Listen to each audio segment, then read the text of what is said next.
You wake up at 2 a.m. Something is wrong. There's a sound. That sound. A thin electric whine circling your ear in the dark. You slap at nothing. You pull the sheet over your head, grab your phone, and order a $12 bottle of DEET spray on next day delivery. Problem solved. Now rewind 200,000 years. You're lying on packed earth near a dying fire somewhere in East Africa. That same whine circles your ear, but there is no spray. There's no house.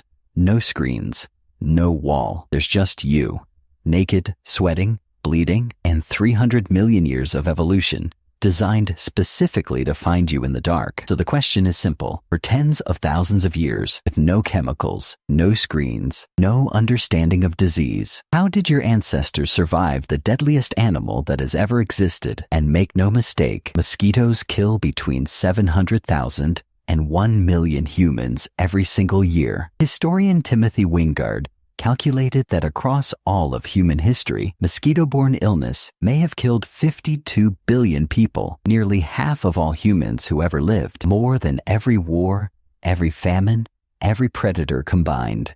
And they didn't stumble upon us. A 2024 study in Scientific Reports found that mosquitoes began specifically targeting human blood between 2.9 and 1.6 million years ago, right when Homo erectus appeared in Southeast Asia. They track our CO2 from 160 feet away. They read our body heat like a thermal map. You are not randomly bitten.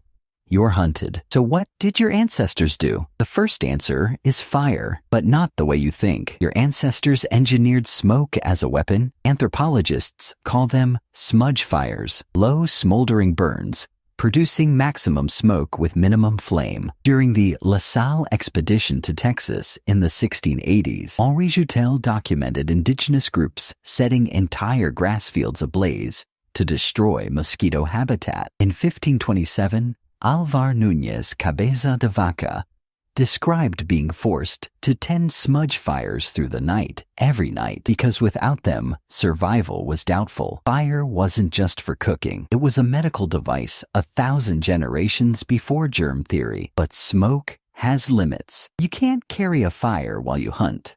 So your ancestors developed something bizarre. They covered themselves in rancid animal fat. In 2024, researchers at New Mexico State University tested this method documented by Spanish conquistadors. The Natchez people used rancid black bear fat. The Karankawa used shark liver oil. The Akokisa used alligator grease so foul that Europeans detected the odor from hundreds of yards away. Here's the part nobody talks about. The team actually tested these fats in controlled lab conditions against yellow fever mosquitoes. Rancid animal fats were potent repellents.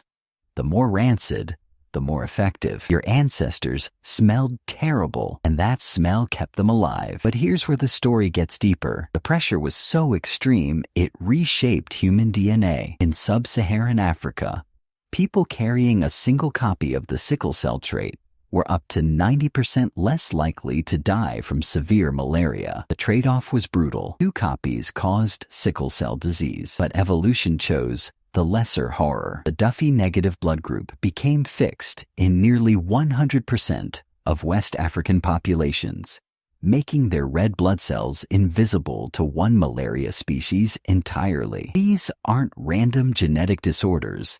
They are scars from a war against a 2-milligram insect that killed so many people. Their bodies had to rewrite their own source code. The mosquito didn't just kill humans.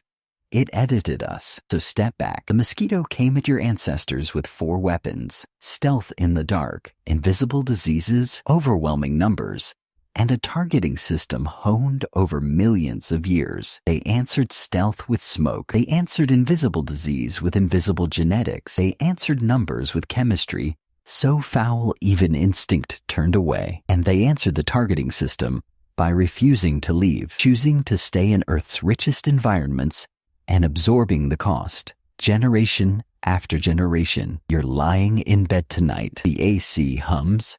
You spray your ankles and fall back asleep within minutes. You will never tend a smudge fire through the night. You will never rub rancid bear fat across your child's face. You will never watch a fever take someone you love and not understand why. But your blood remembers. Every cell carries the marks of that war, fought in darkness, against an enemy too small to see, by people who had nothing but fire and fat, and the stubborn refusal to die. You are sleeping in their victory.